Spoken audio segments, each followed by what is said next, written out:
नमस्कार, जनप्रभात सुपरफास्ट में आपका स्वागत है। मैं हूं हेमेंद्र सिंह। नजर डालते हैं आज की सुर्खियों पर।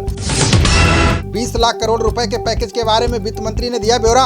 प्रेस कॉन्फ्रेंस में निर्मला सीतारमण के साथ अनुराग ठाकुर रहे मौजूद। वित्त मंत्री ने लघु और कुटीर उद्योगों को लेकर की रात भरी घोषणाएं। कर्मचारियों के ईपीएफ योगदान और टीडीएस में भी बड़ी राहत का ऐलान। लघु और कुटीर उद्योगों को 3 लाख करोड़ रुपए का दिया जाएगा लोन। 100 करोड़ वाली एमएसएमई यूनिट को लोन में मिलेगी राहत। लघु उद्योगों को बिना गारंटी मिलेगा 3 लाख करोड़ रुपए का लोन। 1 साल तक मूलधन न चुकाने की मिलेगी छूट। लघु और कुटीर उद्योगों में आएगी 50 करोड़ के टर्नओवर वाली यूनिट। 10 करोड़ के निवेश वाले संस्थानों को माना जाएगा लघु उद्योग। विदेशियों की जगह देसी कंपनियों को काम देगी सरकार। 200 करोड़ रुपए तक के सरकारी टेंडर में नहीं होगा ग्लोबल टेंडर। 15,000 रुपए से कम वेतन वालों का अगस्त तक ईपीएफ देगी सरकार। अगस्त तक 12 की जगह 10% होगा ईपीएफ में योगदान। बिजली वितरण कंपनियों के लिए 90,000 करोड़ रुपए की मदद। ठेकेदारों को भी काम पूरा करने के लिए 6 महीने के दिए समय। टीडीएस में भी 25% की होगी कटौती। अब 100 की जगह चुकाना होगा 75 रुपए का टैक्स। 30 नवंबर 2020 तक बढ़ाई जाएगी इनकम टैक्स भरने की तारीख। टैक्स ऑडिशन का भी 31 अक्टूबर तक किया गया विस्तार। टैक्स विवाद वाली कंपनियों को भी दी गई राहत। 31 दिसंबर 2020 तक बिना किसी ब्याज के चुका सकेंगे टैक्स। गरीब किसान और मजदूरों को लेकर नहीं हुई कोई घोषणा। वित्त मंत्री बोली, पहले ही 41 करोड़ खातों में भेजी जा चुकी है मदद।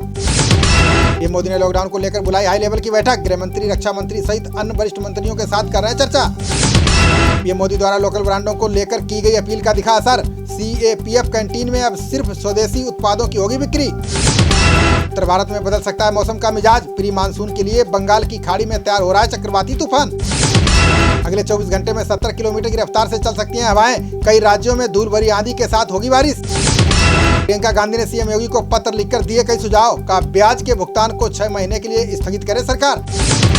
प्रियंका ने छोटे व्यापारियों और किसानों को राहत देने का दिया सुझाव। का 4 महीने के ट्यूबवेल और घरेलू बिजली बिल किए जाए माफ। प्रधानमंत्री के आत्मनिर्भर भारत अभियान से ऑटो सेक्टर में लौटी रौनक। कई कंपनियों के प्लांटों में शुरू हो सकता है उत्पादन। रानी दिल्ली रेलवे स्टेशन से अब रवाना होंगी विशेष श्रमिक ट्रेनें। आज बिहार के भागलपुर दरभंगा के लिए चलेंगी 3 ट्रेनें। एम्स में कैंसर का इलाज कराने गई महिला में कोरोना की पुष्टि। वापस जाने के लिए स्पेशल ट्रेन तक महिला को ले जाएगी पुलिस बस। सीआईएसएफ के 41 और बीएसएफ के 13 जवान कोरोना पॉजिटिव। सीआरपीएफ के भी अब तक 247 जवान हो चुके हैं संक्रमित। 1984 सिख दंगे मामले में सजा काट रहे सज्जन कुमार को झटका। सुप्रीम कोर्ट अब जुलाई में जमानत याचिका पर करेगा विचार। कोरोना संकट पर बुलाए गए पाकिस्तान संसद में पीएम इमरान खान गायब। इमरान की गैर मौजूदगी पर विपक्ष हुआ हमलावर। पाकिस्तान में कोरोना के मामलों की संख्या 34,000 के पार। 24 घंटे के भीतर दर्ज किए गए 2,000 से अधिक मामले। अधिकारियों पर भड़के बीजेपी के महोबा विधायक ब्रजभूषण बोले, गेहूं खरीद केंद्र पर कमीशन मांगने वालों को मारिए जूते। विधायक भेष बदलकर गेहूं खरीद केंद्र पर पहुंचे फसल बेचने। महोबा केंद्र प्रभारी का कमीशन मांगते विधायक ने किया स्टिंग। दिल्ली पुलिस के सिपाही की कोरोना से जान जाने पर एनएचआरसी सख्त। केंद्रीय गृह सचिव और दिल्ली के मुख्य सचिव से मांगा जवाब। सुप्रीम कोर्ट के पूर्व जस्टिस बीएन कृष्णा ने आरोग्य सेतु पर उठाया सवाल। बोले, कोरोना में ऐप फायदेमंद, पर लोगों को सता रहा है निजता का डर। दिल्ली क्राइम ब्रांच ने 700 विदेशी जमातियों के पासपोर्ट किए सीज। जमातियों को विदेश भागने से रोकने के लिए पुलिस ने की कार्रवाई। कोटा यूनिवर्सिटी ने परीक्षाएं शुरू करने के लिए तैयार किया प्लान। 15 जून से परीक्षा कराने के लिए राजस्थान सरकार को भेजी रिपोर्ट। ट्विटर ने अपने सभी कर्मचारियों के लिए किया बड़ा ऐलान। कहा, अब हमेशा वर्क फ्रॉम होम के ट्रैक पर रहेगी कंपनी। विधायक के रद्द मामले को सुप्रीम कोर्ट में चुनौती देंगे मंत्री भूपेंद्र सिंह। गुजरात हाईकोर्ट ने कांग्रेस की याचिका पर निरस्त किया चुनाव। एमपी कैबिनेट विस्तार से पहले संघ दफ्तर पहुंचे सीएम शिवराज चौहान। भोपाल में संविदा कार्यालय में संघ प्रचारकों से की चर्चा। दिल्ली हाईकोर्ट ने बॉर्डर सील मामले में हरियाणा को लगाई फटकार। कहा, दिल्ली हरियाणा सीमा को सील करने पर कल तक दे रिपोर्ट। जेसिका लाल हत्याकांड में सजा काट रहे मनु शर्मा की हो सकती है रिहाई। दिल्ली के उपराज्यपाल अनिल बैजल के पास पहुंची फाइल। रेल यात्रा शुरू होने के बाद अब एयर इंडिया के विमान भरेंगे उड़ान। 19 अप्रैल से 2 जून के बीच घरेलू उड़ानों के लिए शुरू हुई तैयारी।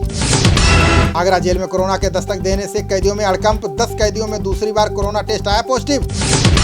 मायावती ने राहत पैकेज को लेकर प्रधानमंत्री मोदी से की मांग। बोली, निजी सेक्टरों के बजाय सरकारी संस्थानों पर जोर दे सरकार। प्रत्यर्पण से बचने के लिए लंदन कोर्ट में नीरव मोदी का नया पैंतरा। वकील ने कोर्ट में कहा, अब नीरव की ठीक नहीं है दिमागी हालत। महाराष्ट्र सीएम उद्धव ठाकरे ने केंद्र से की पैरामिलिट्री फोर्स की मांग। बोले, लॉकडाउन और कानून व्यवस्था को संभालने में मिलेगी मदद।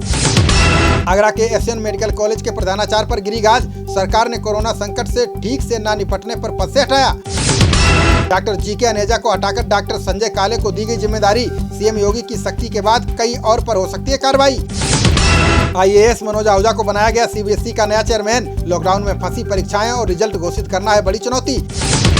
भारत, चीन और रूस समेत 5 देशों ने मिलकर बनाई एनडी बैंक। कोरोना से निपटने के लिए बैंक से भारत को मिलेगा 7600 करोड़ रुपए। आत्मनिर्भर भारत मिशन पर बोले कांग्रेस नेता शशि थरूर का ये कुछ नहीं, सिर्फ मेक इन इंडिया का नया वर्जन। अगले 4 हफ्ते में आ सकती है कोरोना टेस्ट करने वाली फेलूदा किट। सबसे कम लागत से बनी है किट, 1 घंटे में देती है परिणाम। विदेश मंत्री जयशंकर ने संघाई सहयोग संगठन की बैठक में लिया हिस्सा। कोरोना संकट पर सभी सदस्यों ने सहयोग बढ़ाने पर की चर्चा। पूर्व विधायक गुड्डू पंडित के आवास पर प्रशासन ने चस्पा किया नोटिस। भीड़ को भोजन का लालच देकर इकट्ठा करने का लगा है आरोप। बुलंदशहर के डीएम और एसपी ने जाना कानून व्यवस्था का सच। कहीं पुलिस दिखी मुस्तैद तो कहीं खाना पूर्ति करते दिखे पुलिसकर्मी। खबरों का सिलसिला जारी रहेगा, देखते रहिए जनप्रवाद। नमस्कार।